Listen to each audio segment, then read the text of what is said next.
as well as those who are most at risk. And that's why they're going simultaneously.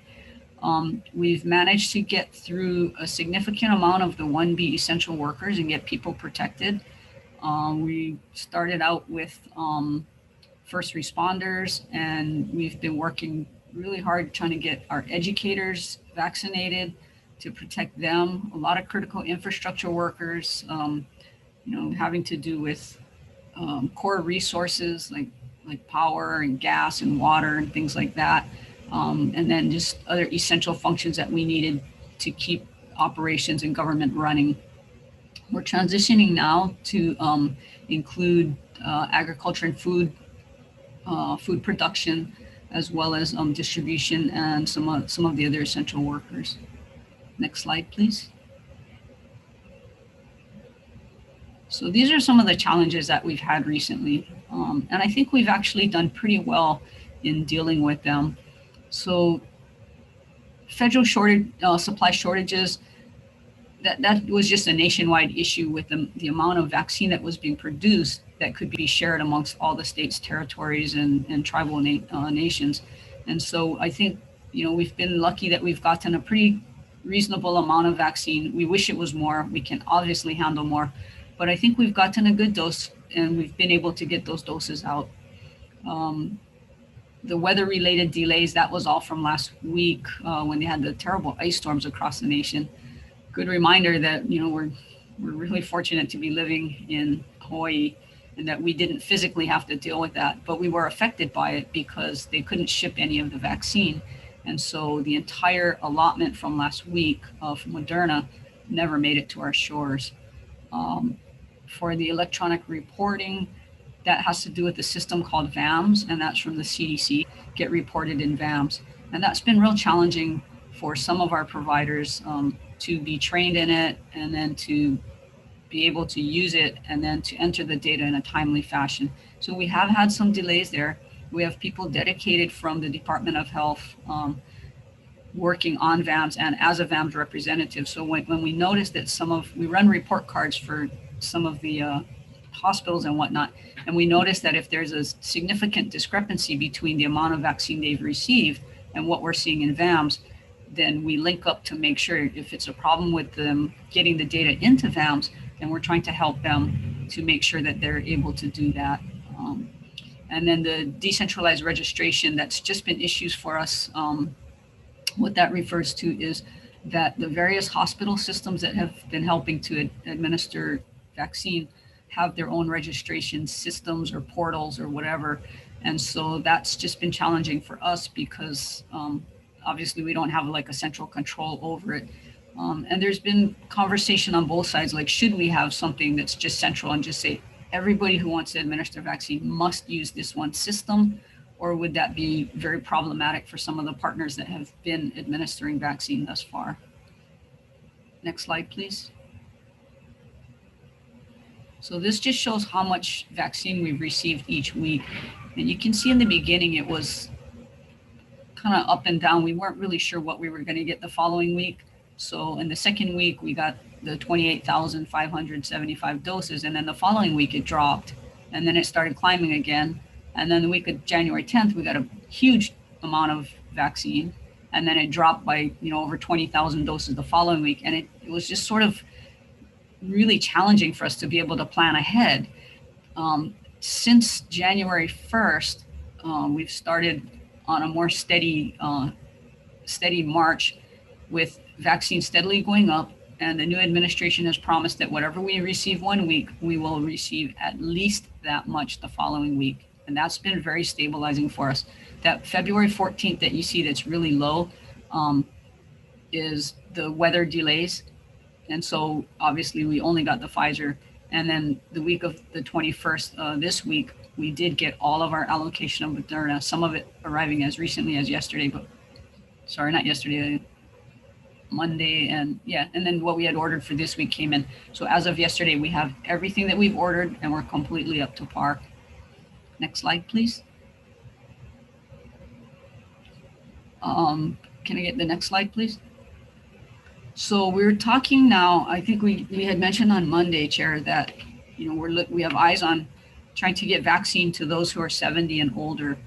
And right now we're still in 1B, and that calls for vaccinating 75 and older. We're not ready to go to 1C yet because we still have a lot of essential workers and so some kupuna in 1B that we need to vaccinate. So the question for us is, do we just sit in 1B or do we C? And again, moving to 1C, it is a gigantic category. There are about 500,000 people in 1C. And we thought that if we made that move now, it would just be utter chaos with people trying to, compete with each other to get vaccine. That being said, we don't want to sit and wait if we have appointments that can be used. And so, working it out and discussing it with the leadership, we thought it was very reasonable to start offering vaccine to those 70 and up as soon as we get through some of the backlog and the weather delays and whatnot. So we have eyes on offering vaccine to 70 and up. That's probably going to be within a few weeks. And I can't give you an exact date right now because it depends on getting the vaccine from the weather delays, rescheduling all those appointments. Thousands of appointments were canceled, so we need to reschedule those. And then there's a huge amount of second doses that need to be given next week. So if we get through that, we'll have a much better picture on when I can give you a date after that about starting to vaccinate from 70 and up. But I think, that's going to do well for our community. People are anxious to get the vaccine. We don't want to have appointments that are not being snatched up. We want it to be moving really quickly. We want people to be signing up. We want the appointments to get filled really quickly.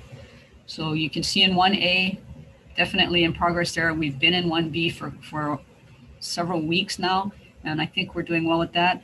And I think we can welcome 70 and older shortly. We're very, very excited about being able to expand the population that is eligible to receive vaccine. And I think depending on the uptake of those 70 and older, we've got eyes already. We're starting to plan on setting things up to open it to phase 1C. Can I get the next slide, please? So I don't know if Dr. Campbell is on the line. Hi, yes. Thank you. Can you help us with this? So just to talk a little bit about the rationale for prioritization in reverse age order, this is a chart showing outcomes from COVID-19 according to age group. And it's pretty dramatic decade by decade to see how death is correlated with older age.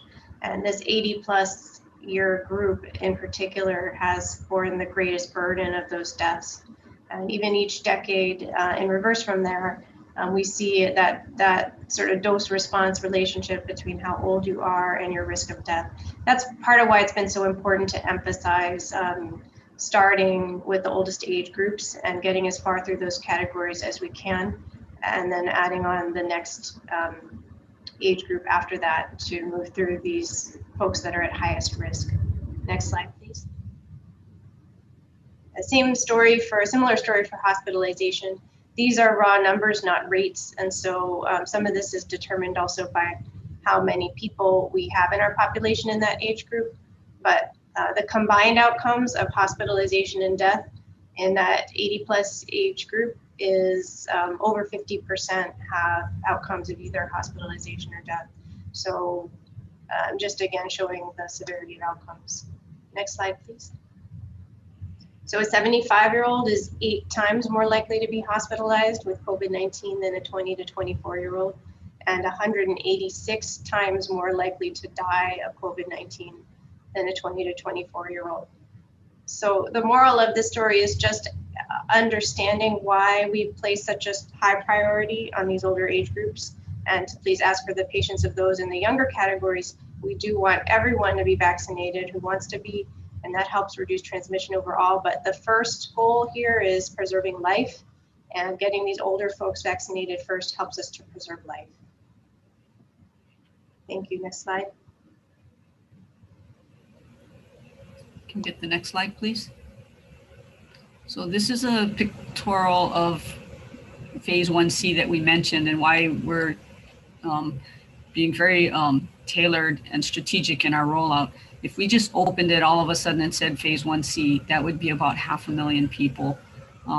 actually a little bit over 500,000 people. So there are three categories that fall under phase 1C. Those who are 65 and older, and there are about 114,000 people according to our census reports. The next group is those with comorbidities or serious health issues that would put them at risk for severe illness if they were to get COVID. And that is a huge category. So those are, diabetes, hypertension, all the way up to people who have had organ transplants. And that is about 345,000 people. And then other essential workers that were not recommended as, the frontline essential workers. And that would be another 80,000 people. So the good news is that as we get more and more doses and we open more venues, that will allow us to be less prescriptive in the assignments of who's eligible to, at that point, go and get vaccinated. So I think we're sort of picking up speed and we're getting some steam, and we'll be able to get people vaccinated faster the more vaccine we're receiving in our community. Can you get the next slide, please? And one more. So the Johnson & Johnson vaccine actually was recommended today. The vote just went down about an hour and a half ago, that the Vaccine and Related Biologic Products Advisory Committee, that's a mouthful. This is a committee that reviews the data and the studies, and then they make a recommendation to the FDA. And the vote was 22 in favor and 0 opposed to make a recommendation to the FDA that the Johnson & Johnson vaccine be granted an EUA. So now the FDA will also have to review and see if they concur. But it's expected that within the a matter of days that the FDA will concur and allow an EUA emergency use authorization for the Johnson & Johnson vaccine. So we're very happy about that. The other good thing is that that's going to mean a third vaccine for us. So for whatever amounts we're getting for the Pfizer and the Moderna, now we have another vaccine, and that's just going to add to it. That's exciting as well. There is a small amount of vaccine that's been produced that we're told the federal government will roll out as soon as all this happens and goes through and we can get it, maybe even within a week or so. But it's going to be very sporadic at first, and it won't be that much. And they said there's not a big stockpile. So the week after that, we'll probably get nothing. And then thereafter, they'll slowly start ramping up what they're delivering to us as the production ramps up. I think the message with Johnson & Johnson, I know there's been a lot of questions about, this is this as good as the other ones? And I just want to say that there are some very important key distinctions about this vaccine, and some that are actually not distinct at all. Number one is it's much easier for storage and handling. It does not require that minus 70-degree freezer. And so that's huge for communities. If you can just store this in a regular refrigerator, that's going to make it accessible to a lot more people. The second thing is that the Johnson & Johnson, the EUA that went through, is for a single shot. So whereas the other ones, you have to get a shot and then get a second shot 3 or 4 weeks later to be fully vaccinated, with the Johnson & Johnson right now, it's just that one shot. And then the third thing is, really when we look at the vaccines and what we need them to do, the goal is that they prevent serious illness and hospitalization and death. Now, the Johnson & Johnson vaccine has shown to be very effective at doing exactly that. It prevents serious illness, it prevents hospitalization, and it prevents death, and as do Moderna and Pfizer. And that's the real takeaway from this, is that this vaccine is safe and it does what we need it to do. We will make it voluntary, just as we do with all vaccine. Nobody is forced to receive it. But I think it's going to be a great option for some people. And it also makes sense that if we're in a situation where it's really challenging to get that, schedule that second appointment for follow-up and get the person to come back on the scheduled time and make the appointments and all, this may be a really good option to be effective. Next slide, please.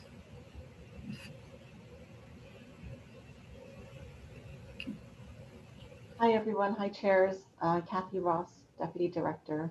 So I'm covering just very high level the FEMA Public Assistance Package. that Department of Health was awarded. So the nice thing, unlike other FEMA awards, this actually covers 100% of eligible expenses. Usually there's a state share involved in this, like a 75-25 or 80-20 split. And so we're really, really pleased that this administration has decided that vaccinating our residents is a very important thing to do, and they're going to fund it at 100%. So the current package that Department of Health is approved for is just under $175 million. And again, the nice thing is 100% covered. So we will have to front money. We will need to use our general funds to be able to pay for the upfront expenses.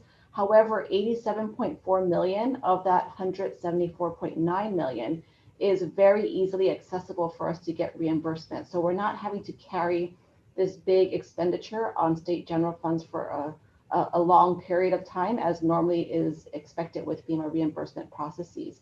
This 87.4 million becomes reimbursable to us in a very short period of time. And I don't want to say exactly how short, because you never know how quickly it actually happens, but we have been promised that this initial 87.4 will be able to help us cover our expenses right away, so that it's not such a big burden on the state general fund. We are working with some of our existing vaccination partners to reconfigure those agreements that we have with them so that it maximizes these federal funds first and foremost. At last resort, we want to have our state general funds carry the burden of paying for vaccination activities. So with our vaccination partners and also with our in-house vaccination activities, we are going to first utilize this FEMA public assistance to pay for those expenses. We, as you guys might know, we also have 2 cooperative agreements in the Department of Health from the Centers for Disease Control. So that will be our second line of defense for paying for vaccination efforts. And again, at very last resort, we'll be using general funds to pay for vaccination activities. Thank you. Thanks, Kathy. Next slide, please. So just to wrap it up, there's a new program that came online from the federal government called the Federal Retail Pharmacy Program. This was an initiative by the federal government, and it's a program that's starting small and should be ramping up over time. What it is they selected one pharmacy group in each state, and in some places more than one, but in Hawaii, they selected CVS or Long's, and 6 stores were selected across the state to provide vaccination for the public. And right now it's limited to kupuna 75 and older, and you have to make an appointment. There don't want any walk-ins, but you make the appointment, and then those 75 and older can go to these various Longs that are participating and get vaccinated. The reason this is such an important program is that over time, they will add more pharmacies and they will add more doses. And so eventually it will blanket our state, and it will be right in people's communities. They won't have to travel a far distance to get it. And they can get vaccinated close to home in a place they're familiar with. And this program should parallel what the Department of Health is trying to do in terms of which populations are eligible to get vaccinated. So it started on, I think it was February 12th, I want to say a couple weeks ago. And it was roughly 750 doses to each of 6 different Long's drugstores. I think it was Kapa'a on Kauai, Hilo on the Big Island, Kahului in Maui, and then on Oahu it was Manoa Long's, Kaneohe Long's, and Aiea. And then we just got word that 25th, so yesterday, they're adding 4 more stores, and each of those stores is also going to be receiving almost 1,000 doses of vaccine, and that's going to be in Ewa Beach, Iwalei, Aina Haina, and one in Kailua Kona. And so as we keep expanding this and we get more and more stores online and receiving vaccine, and this is vaccine above and beyond what we're being allocated. So this is just additional doses. And so that's that's a great bonus for us. but it's going to be in more and more stores, more accessible, more vaccine. And so I think it's going to sort of, the need for the pods will go down a little bit, and these stores will have it and will just go up, and people can just go and get vaccinated, similar to how you get your flu shot in many places. I think the next slide has a picture of the different pharmacies. So these are the initial 6 that you can see that there was one in each county at least, and then a couple on Oahu. And then the next slide is the last slide, and it just shows the 4 additional in Ewa Beach, Iwalei, Ainahaina, and Kailua Kona. And so that's what we had prepared for you today. I hope that's helpful, and we're happy to take any questions.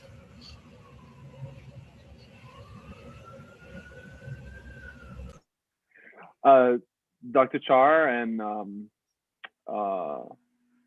staff of the department, thank you very much for that presentation and update. So we're ready at this point to take questions. I don't see any questions queued up in the chat. So Senator Baker raised her hand first. I'm talking. Senate gets to go first. Senator Baker, please. Sorry, I haven't figured out how to use my chat function. But I have 3 questions. I think they're relatively short. I'll just run through them, and if you want to cut me off, that's okay. Can you break out Maui County by island? Yes, so we have the data that's broken out by island. I'm sorry, I don't have that off the top of my head. Maybe, yeah, if you could just send it. Okay. Okay. We know how much vaccine was sent to each of those islands, and we know how much vaccine was administered in each of those islands, and the percentages.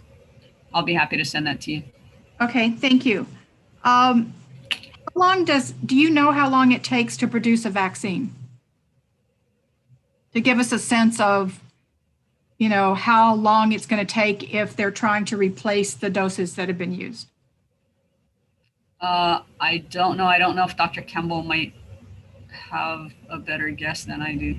I thought you meant like to develop it as like the fastest one has been 4 years, and this is a record breaking, but Sarah, do you after you get them, after you've produced the first, how long will it take to get others produced? I'm just trying to get a sense of what it might look like, how long it's going to take to get the best possible herd immunity that we can by rolling these out.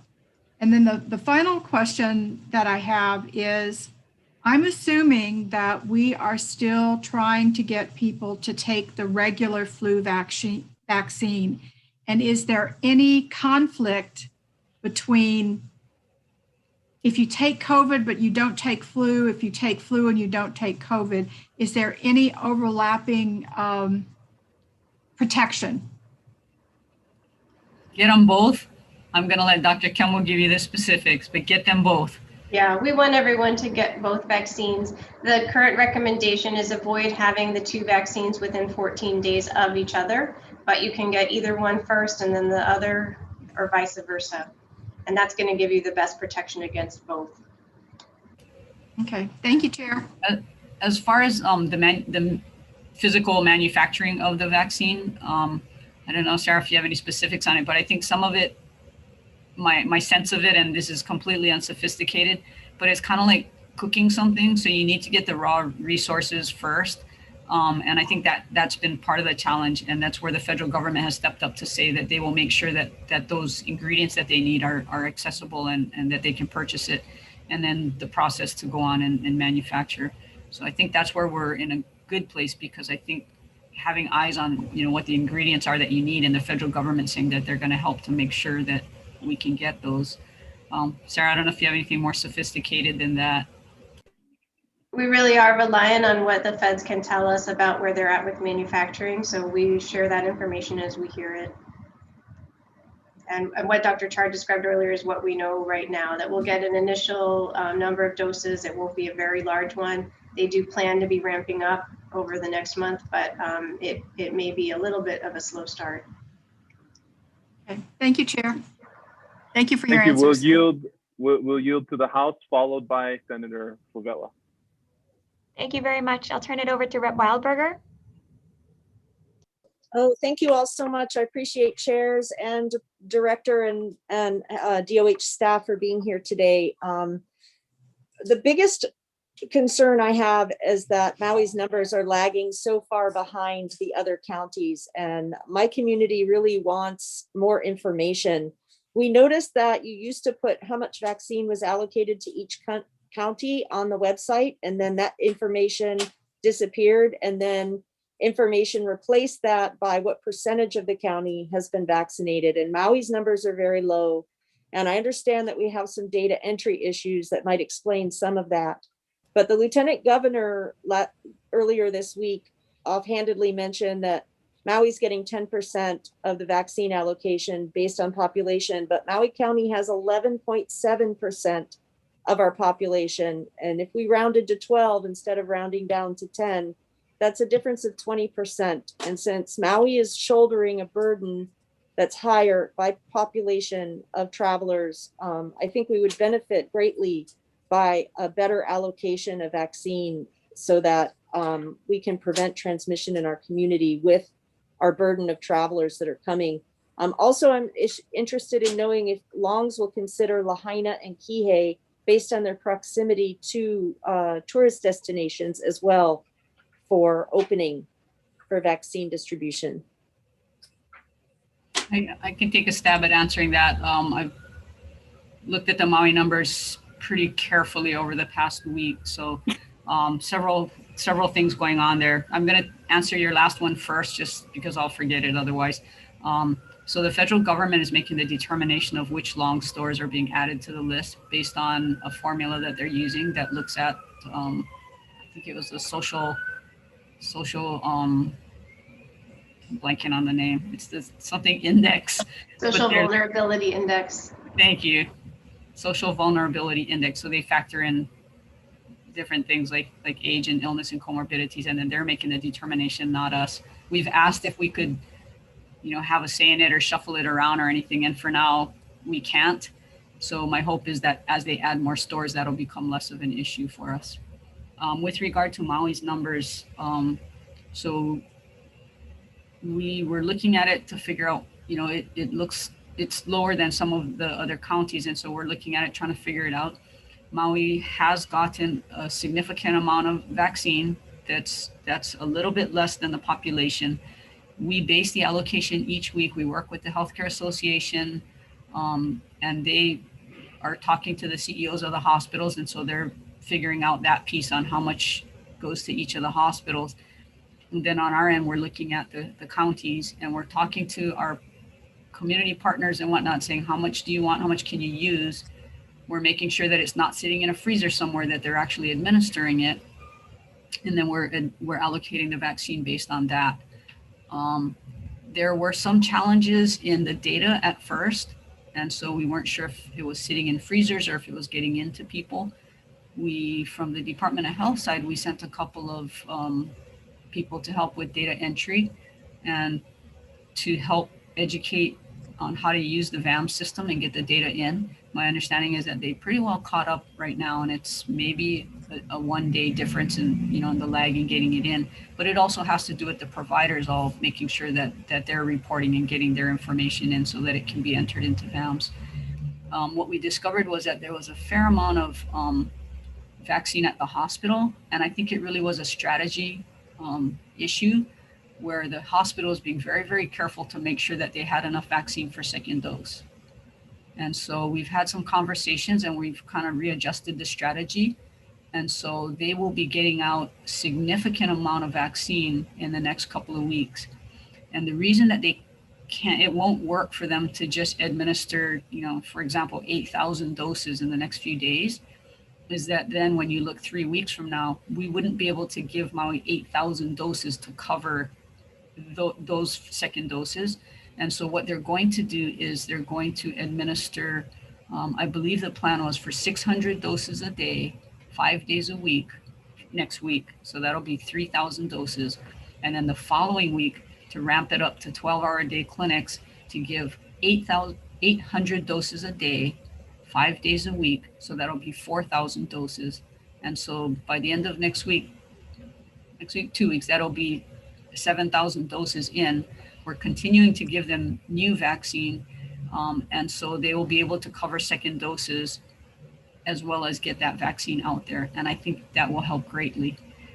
The other thing is when you look at just percentage numbers, it can make a big difference, like 1,000 doses, because the total, when N is very small, a small number will make it very widely. So I think that's why I was saying, if you look at the amount of vaccine that was administered, that might be a little bit more of a steady number.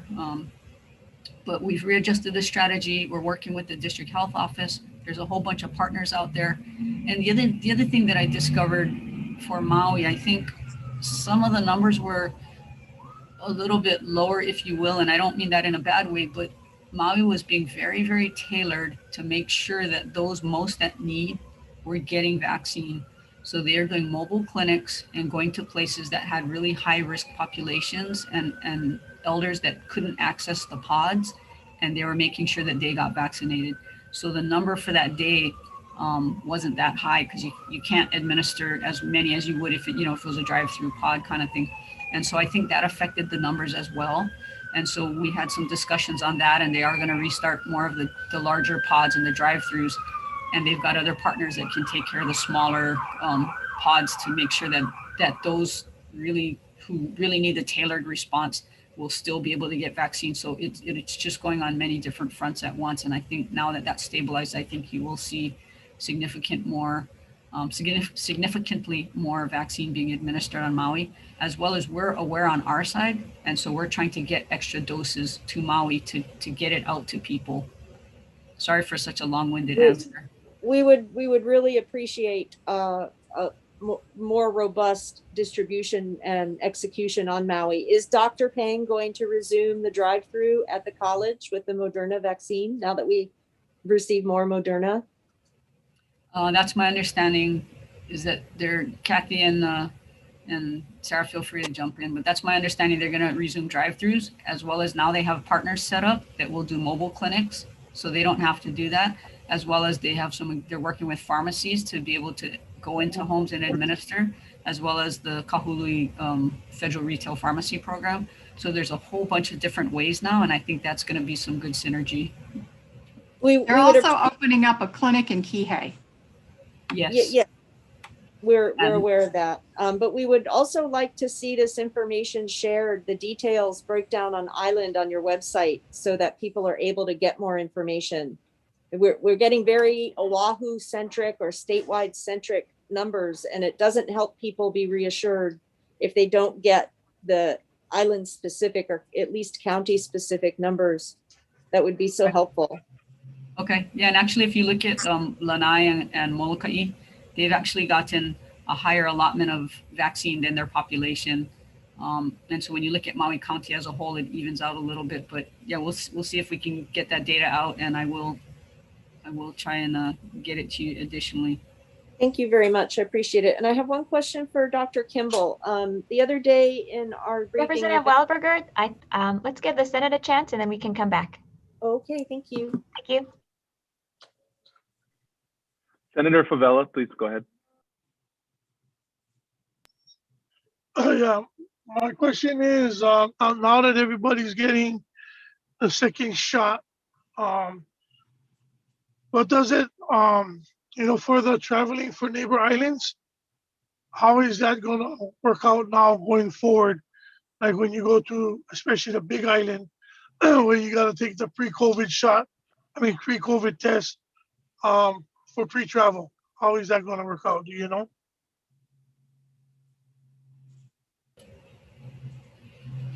So there's been a lot of question about using it, having some sort of vaccine passport or something that we can use for travel. And right now, the Safe Travel Program does not allow for an exemption related to vaccination just yet. We're definitely looking at it. We're evaluating the data regularly, trying to see when we can do that. There's a medical advisory that allows for you not having to quarantine if you meet all three conditions, and that's being fully vaccinated, that's having no symptoms, and this all has to do with medical side if you get exposed to someone. So if you've been fully vaccinated, you have no symptoms, and your vaccination was completed in the last 90 days, then you don't need to quarantine. So we're thinking, can that be used, for travel as well? I think the biggest difficulty right now the travel program's looking at is how do they validate whether somebody's been vaccinated? So yes, we are looking at it. No, we're not ready to make any exemptions for travel just yet, but they're definitely having discussions and looking at it and trying to figure out how can we validate that somebody's been vaccinated.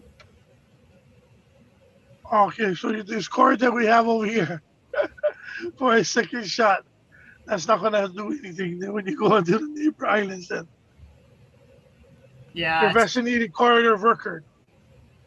hard though, right? If Yeah. you can get that and anybody can Xerox it and then just handwritten, like how do you know that the validity of that, That's right? true. Makes it a little bit hard to. So they're looking at it though. They're trying to figure out a way to be able to validate. So I know you said that Ever Beach Lawns, and I was there yesterday when they did their rollout for the vaccine. But a lot of people in the Kapolei, Waianae area, are we planning to do something there for the people on the west side? So maybe Dr. Campbell can address. There have been a lot of initiatives in the Waianae side. Waianae Comp has actually administered thousands of doses. Sarah wants to speak about the program with schools and what's going on. Yeah, on the testing front, we've been working with Waianae Coast Comprehensive Health Center on community and school-based testing in that area, especially seeing how those testing strategies can help with school reopening. So that's an ongoing project, and testing is, I believe, starting this week or next. Thanks. Okay, Waianae thank you Comp very has much. been helping to vaccinate the community out there, and educators, and they've been going gangbusters out there. They're doing a really good job in helping the community to get vaccinated. Thank you very much. Appreciate it. Thank you. Dr. Char, I had a quick question. I was contacted by a constituent earlier this week about a news story regarding vaccination at Kaiser Permanente, where it seems like they went outside of the 1A and 1B tiers, which I think is unfortunate. It's my understanding that this is an isolated incident and that corrective measures have been put in place so that it should not happen again. Is that your understanding as well? Yeah, thank you. So we get reports every now and then from various entities saying, I heard that this guy was able to get vaccinated or something along those lines, when it's not somebody who's in 1B, they're not 75 and older or first responders or anything like that. So it's hard because sometimes the hospitals are the ones that are allowing that. And so we try and follow up as best we can and really say, work with us, please, because otherwise it just creates chaos and unhappiness, and say, we really need you to be working on this population. We're still in 1B. Please help us target that population. I guess the recourse would be that we just stop giving them vaccine, and that would be really unfortunate. So we're trying our best to work with both the hospital as well as the Healthcare Association to try and get people to respect the tier that we're in and to allow those people to get vaccinated first. But I really appreciate it when others help follow up on things like that for us. Thank you very much, Dr. Char. Senator Chair Keo'olole? Senate members, any questions? I have. Okay, Senator Moriwaki, please go ahead. I don't know if you covered this, but I appreciate the expansion of all the points of distribution and the distributors. But I was reading that CDC was working with some of the states to have like a website, to have a dashboard where you would have all of these different distribution points and people could sign up. And so you would know where they were in the state. Is something like that happening, or are we moving to something like that? I think there's a CDC program called the Vaccine Finder. I think, yeah, that's that. Yeah. Yeah, I don't know if Dr. Campbell has more information on that or not. I don't have that much information on it. Yeah, I'm sorry, I'm not fully briefed on the Vaccine Finder product yet, but we are certainly looking at ways to make scheduling more centralized and easier across the state. Thank you.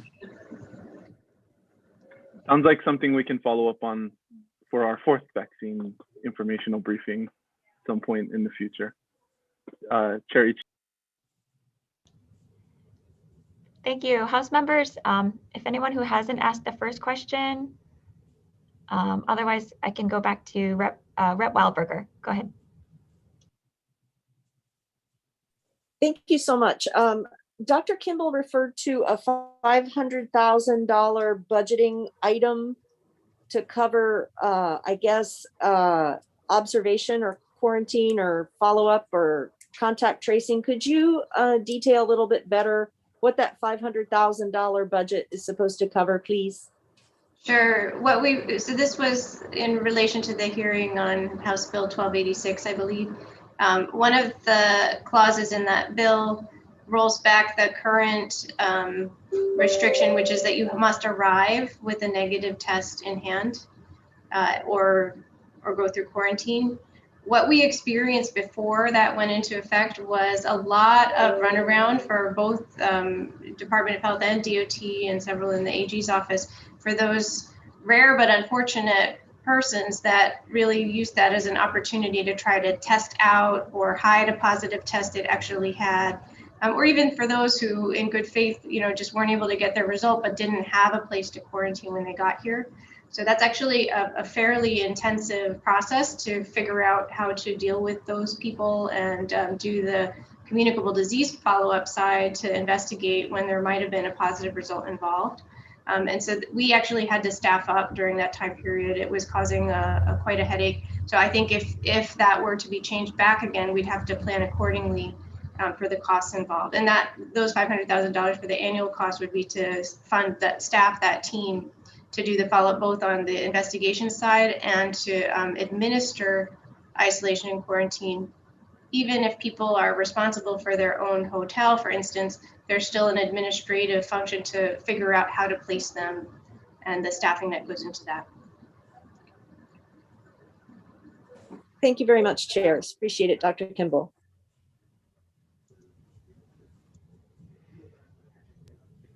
Okay, Senate members, any questions? Okay, if not, Dr. Char, I think you've mentioned a number of times in other settings your view on the variants of the disease and their prevalence in the islands, and then the potential effectiveness of the vaccines we have now on the variants. Can you please go over that again for the folks who are watching? I'd also like to note really quickly for the folks who are watching on YouTube that you do work around the corner from the Queens ER. So the ambulances have nothing to do with your building. They have to do with the hospital next door. But if you could talk about the variants, please. Sure. I'll start in general, and Dr. Campbell is the expert on it. But so anytime you have a virus, and especially with coronaviruses, over time, as they infect more people, they have a chance to have some small mutations in them. And over time, some of those will be persistent. And so what we've seen recently in Hawaii is that we had recognized a couple of variants in Hawaii. Again, I guess from a high level, just what it does is it tells us that we need to be really, really careful and try and limit allowing allowing the virus to infect other people, because it needs to infect other people in order to mutate and then get spread to somebody else. If we can prevent it from getting into anybody, it can't mutate and change and carry on. And so it's just a huge reminder to us that we need to do all those things that we're so sick and tired of hearing, but that really and truly works, and it works well. If you have your mask on and you never come into contact with me, you're not going to get COVID from me, no matter what variant I have, even if it's a really bad one. And so if we wear our masks and we stay away from large gatherings and we keep our distance from each other, we can keep each other safe and we can keep ourselves safe. And I think that's a real take-home message. a press release was done just this morning regarding some of the variants that we found in our community. And I'll let Sarah go into detail on some of those if you wish. Yeah, so in our most recent results from State Laboratories Division, we have detected a new variant we hadn't previously seen in Hawaii. It's called P2. This is one that is believed to originate from Brazil. Just a single case that we've identified through surveillance. And that case is now out of isolation and close contacts are out of quarantine. But the case had traveled to the US mainland, and that appears to have been the source of that variant. We also have detected a growing number of another variant called B1429 on Maui. And we're beginning to see a pattern where that seems to be becoming a more dominant variant on Maui at this point in time. This is a variant that's been detected in California. It originally detected in Denmark way back in the summer, but it has been growing in proportion in California over the last few months, and now is a dominant variant in many parts of California. And so we're seeing that here too now. So I think one of the question marks is this particular variant is still poorly understood. A lot of the science is still being worked on, but it looks like it might have increased transmissibility compared to some other variants based on how it's spread in California. And so that's the concern, is if it's more transmissible, could it lead to increasing case numbers on Maui and perhaps other parts of the state in the near term? And that really just underscores the race to vaccinate and maintain the mitigation until we really get to that tipping point where we're not seeing spread of either these new variants or COVID in general. Thank you, Director Char. I know that you need to leave. If we can, if I can ask a follow-up on the variant issue of Dr. Campbell, and maybe perhaps we do one more round of questions. I apologize, but I have a 2 o'clock that I commitment with Senator Schatz that I need to jump over to. Sure, I can stick around for 5 more minutes. Okay, thank you.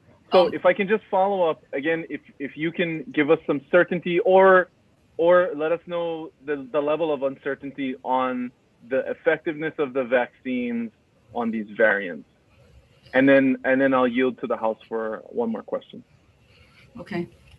So that's been the question for everybody, right? Is if are these vaccines, I'm getting vaccinated now, is it going to be good against the variants? And the answer so far is yes. What we look at is when you get vaccinated and you get that second dose and your body's ramping up your immune system, you create something called neutralizing antibodies, and it's at a level that's very, very high. So even though some of these variants make the vaccine less effective, it's still on order of 1,000 times more than the level that you need. And so yes, you still will be protected, and that's why it's important to get vaccinated now so that these variants aren't transmitted. There are some other variants that really do take apart that antibody response and are quite scary. And thankfully, they're nothing that we have in Hawaii thus far.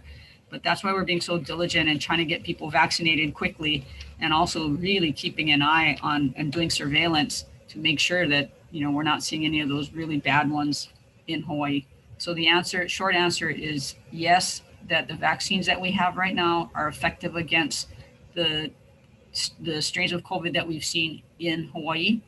And even though some may have a little bit of resistance and may affect the efficacy of the vaccine, the vaccine is still good. Please go ahead and get vaccinated. It will protect you.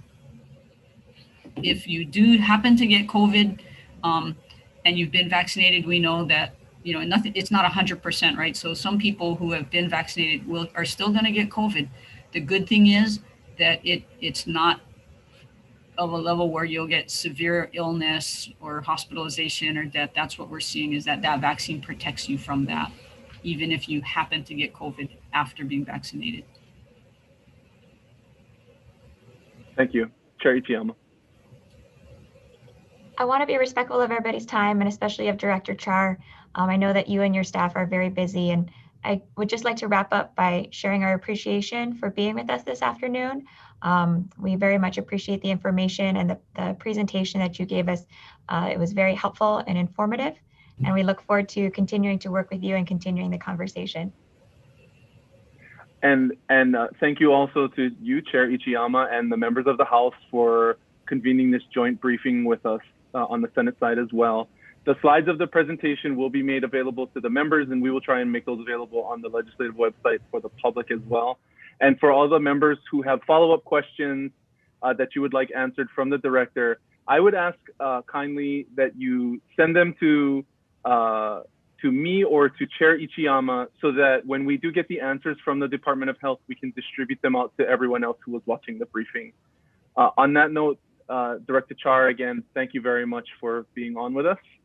And I'm going to adjourn the meeting. Aloha.